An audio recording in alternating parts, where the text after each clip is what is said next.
Welcome to Going Deeper with Jason George. In other episodes, we went and saw lions in Africa and in India. But in this episode, we come back to Canada to check out the plovers. The piping plover, to be exact. This bird hangs out and nests in Something just happened. the Wasaga Beach region, which is close to my house, and other areas. And in this video, we will be talking about their mating rituals, their nesting. We actually have footage when there was multiple nests. Yeah, it was pretty crazy. I've got different nests from different years, but the same birds. There's a new female in town, and she's apparently chasing the female around.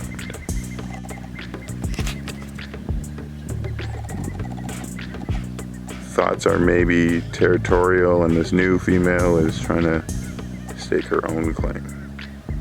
Switch schedule, and then as the eggs get closer to hatch, they'll start switching out every 15-20 minutes so that they can eat more frequently, which is cool. The other two are reproducing, it looks like. Yes, it looks like we have some relationship drama happening here today. So Peppa doesn't have a mate, but it seems as if Gatassi is flirting with her. So, yes. What's happening now is more than flirting. Oh, okay. Yeah, actually, I'm going to put my scope on that quick because Definitely, attention to this stuff too. that's definitely more than flirting. That's just the courtship display that's going on. The one just mounted the other one, though. So Gatassi's doing what's called a tilt display. I don't know if you guys want to come look at here. I have it right on the birds, and you can see them doing their little display. They're doing a little dance. Oh, now they're courting. Okay. I only see one of them. Here, I can try and point them out for you. Okay? I only see one of them. Apparently, it's a little bit There's two there doing the courtship dance. And there's one to the left. Hannah, It looks like one there's of them. four. Patty 2 came. That's who it is. I should have known. It looks like the two are building a national. That's exactly what they're doing. So do you guys see the one laying in there doing a little kicking? Yeah. That's the scraping she's doing. And then the male is decorating the nest right now.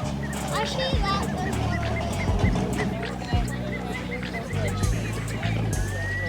There's three of them. So what we're seeing right now is more of a defensive posture. He's not flirting anymore. Like over the water, or they'll go forage where it's all groomed, because apparently they like that. Hey, these guys are giving you a really good view. We don't even need a scope. It's much better to just be able to see them like this. 100%. And there he's scraping again. You can see his little button here. And whoever is hanging out with him likes it. That's Patty 2. Patty, Patty 2 and Gatassi. So yeah, apparently Gatassi has 3 girlfriends right now. That, Shocking. As long as they don't distract him from his nest, that's fine. yes. But yeah, it's interesting. We haven't seen this before today, so you guys are quite lucky actually. This is a good sound. Yeah, and you guys are lucky to get to hear them too, because they don't always make noise, the seagulls, unfortunately. So, you know, they've got just as much of a right to the beach as the plovers do. Except the seagulls will There you go. eat the Bye. babies. They I wonder how they're gonna get back in. Well, they can fly, so they're not going to have any issues getting back in. But they're putting on a delightful show.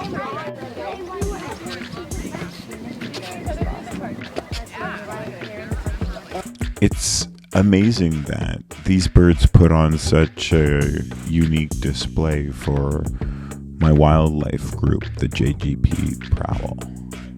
Thank you. So the other two are supposed to be females, so sometimes the females will scrape too, but interesting. So it's Peppa and Patty 2 that he's hanging out with, apparently. Oh, and she's coming. She likes his scraping. Now he's doing the tilt display again. He's gonna put his little wings and his tail out. And then maybe he'll seems like he'll start goose stuffing. They never will actually mate without doing the full dance first. So they'll go through the tilt, the goose stepping, and then they'll jump on their back and they'll dance on there for like up to like a minute almost before they'll actually mate. So we still have time for showtime. You still might see it. I mean, it looks like he's decorating now, which is like a bonus courtship display. He'll pick up little shells and things and throw them around. So now he's goose stepping. Do you guys see that? Huh? He's doing the goose stepping, so he's trying to kick her. And she doesn't like it. She's walking away. Yeah, she doesn't know. So is that what she's supposed to do, or is she supposed to like it? So if they like it, they'll stand still. If they walk away, that's kind of a rejection. So it doesn't necessarily, he'll keep trying, but you know, I'm not sure who that bird is. That's Peppa that he's flirting with. How long does he want to Binoculars? on the nest? Yes. See what you can Of see. course he's doing it, putting it on. Best time. Yeah, she's putting on a show for us. You're completely right. She put her butt towards us, didn't she? Yes. That cage is put around the nest so that predators can't come and eat the eggs while the plover is there.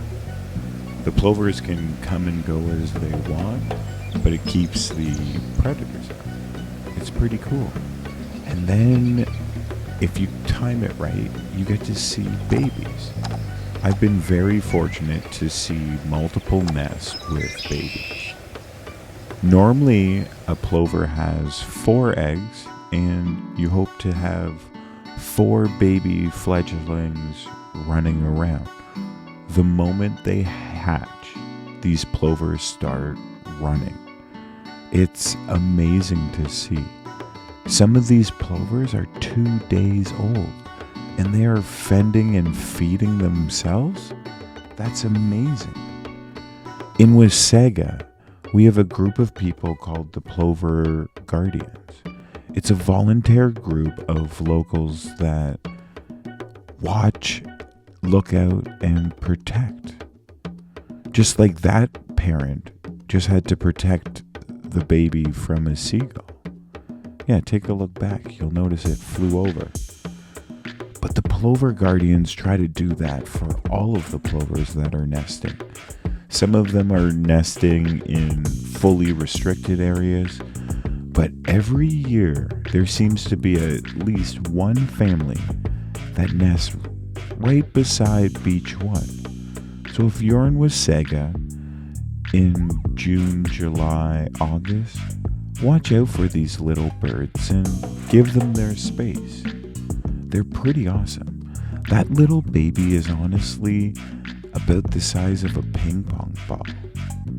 What are your thoughts on why they come to Wasaga Beach, Beach 1, the longest freshwater beach in the world?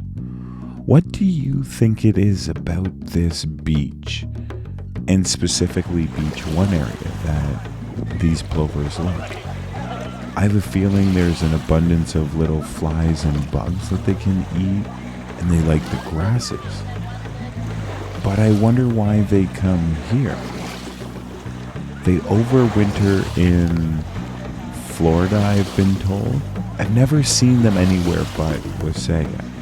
But I know that other spots on Lake Ontario have them. I think Center Island had a nest one year. And everybody just shares information because we all care about them. But the plovers seem to get very brave and bold as they get old. Here you can see some 9-day-old plovers running in the tides of Georgian Bay with seagulls in the background. Now that these plovers are a little bit bigger, they're not such a threat or on the diet, I guess, of the seagulls. Have you ever seen a piping plover? If not, you should. They're pretty cute. I'm not saying that you make just a day of it, but if you're coming to Wasaga, plan it while the plovers are here. And they're normally babies at the beginning of July or around there. So if you plan it, you can get to spend some time with these awesome birds. They're amazing to just watch run around. 9 days. I would definitely suggest maybe having binoculars because they are pretty small. But find one of the plover guardians if you want, and they'll help you spot them. Or just look for someone with a big camera on the beach. It probably is someone taking pictures of the plovers during this time. So, if you remember back to that first clip where I was with the JGP and there was the multiple females that showed up and caused problems with the nest, well, that was in 2023. In 2024, I went back and he was back. And he met up with this new female to the area. I called her New Blue because she had blue markings on her legs. And then I found out that she ended up mating with the one from that multi-relational crazy plover drama. What was it, 2022, he was on our beach, but he didn't have a nest. He basically came by, but he wasn't able to find a mate. Okay. Last year, he came by, he was able to find a mate, so he had his first nest here. That was a threesome nest, right? That was the drama nest. Yeah. Okay. That was Tashi was in on yes, that. he was the one causing us so much drama last year. It's a very interesting story. Because this is his home turf. Yeah, exactly. And then he returned again this year, and he's got a nest with Millie, this is her first nest. Right. It's her first year having a nest, so yeah. Sorry, and your name? I'm Lindsay. What's awesome about the plovers is that both male and female take turns watching the babies. They both take turns sitting on the nest, and then they will change. Did you see that little duck? That was because there was a seagull that was coming in potentially looking for them. Huh. It's weird. The more you pay attention, the more you start to notice these little subtle movements. Well, the switches happened, and I find it really tough to tell the difference between a male and a female plover. But apparently it's in the headband and if it comes all the way across. Can you see it? Yeah, it's tough for me to see it too. Oh my gosh. It's probably easier to see than what you're looking.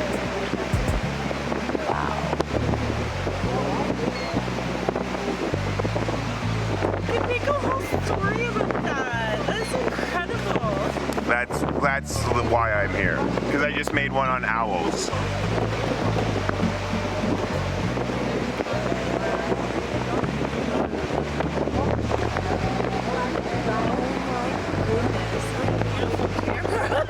Like, wow. That makes it so different. Here he comes. His brother's like, screw that. I'm joining you. It's awesome getting to share this experience sometimes with those that are friendly and engaging in the area. It's awesome to share these experiences with people in the area that are appreciative. Sometimes I let them look through my camera lens if I can so that they can get a better picture. Or I try to share my business card with them and share some of the experiences with them at a later date. We want to give them space. All 4 chicks now operating in the same area with parent. Sometimes having people around is very helpful and they help you spot things. Other times they can get a little distracting. When the plovers are anywhere from 3 to 5 days old and upwards of 12 to 14 days, they will get what I refer to as jewelry put on them. And that is these little bands. They're color bands. You might have seen them on the gray jay or some other animals. The trumpeter swan has a big yellow tag on its wing. The plovers have these tiny little bands. They can be really tough to see unless you take a picture. But they have different colors, so black blue, black, green, yellow, red, orange, violet, light blue, light green, and then they have metal flags. And some of them have dots, and some of them are blue over orange. And it's a whole bunch of different things that help you to distinguish where that plover is from, which plover it actually is. It's really complicated to understand unless you have a still picture of it to be able to actually identify. Again, once you sort of know what area they are in, because they are very territorial, you don't have to check them all that time. Oh, I guess there's a seagull in the area. You can tell by Mom flying off, and if you look in the background, you can actually kind of see them chasing a seagull in the blurriness. What good parents these plover parents are. I definitely am enjoying this plover video and experience. I hope you are. Please like, share, comment, subscribe to my YouTube channel. Even check out some of the other videos that I have. If you're a bird fan, I've got owls.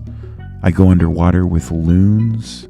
I watched a loon hatch, actually. That was pretty cool. And then there was that time I hung out with lions. I even went looking for snow leopards in India and found 6 of them. What's your favorite animal? Share it. There are a lot of different types of plovers I'm starting to find out. There's like other birds that kind of look like them. You might think that other small shorebirds could be a piping plover. There's sandpiper. There's also something called a killdeer. That's the bird that will fake that it has a broken wing when a predator is close to its babies. Well, in this video, I actually noticed that the killdeer and the plover were nesting in the same area, and their encounter's pretty cool. Check it out.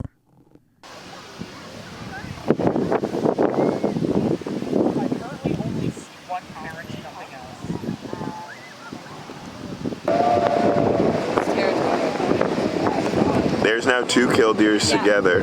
I didn't see that other one. So that's where the nest is.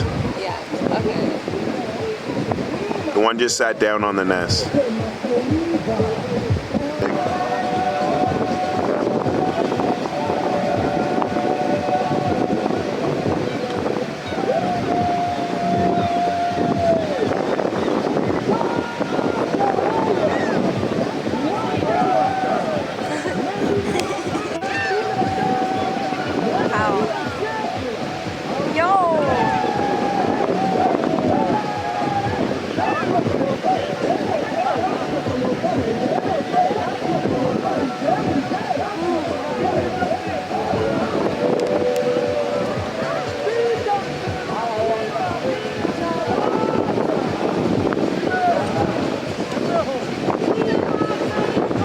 That's hilarious. So they like each other, but they don't like each other. Yo, that was pretty cool. They were like friends for a little bit, and then they were fighting, and then they became friends again. That was a very interesting encounter, I think, to be able to share. What do you think happened in that encounter? In this encounter, I can tell that the plover doesn't like the seagull. But with the killdeer, I'm not sure what actually happened there. If you could leave your thoughts or feelings, that would be greatly appreciated. I hope that you've enjoyed this experience watching the piping plovers of Wasaga Beach. You've seen a little bit of them hunting, protecting their babies, and you've watched different babies growing up. I hope, again, that you like, share, subscribe, and maybe you check out another video that I have. Or leave a comment with your favorite animal, and I'll try to make a video of that one. Well, next time you go to the beach, think about the animals that also share it with you. Take your garbage from the beach. Leave 0 trace. that would be awesome. And help protect the piping plovers, the killdeer, and all the animals that we share the shores with. Well, until next time, stay safe, have fun, and keep enjoying the wildlife.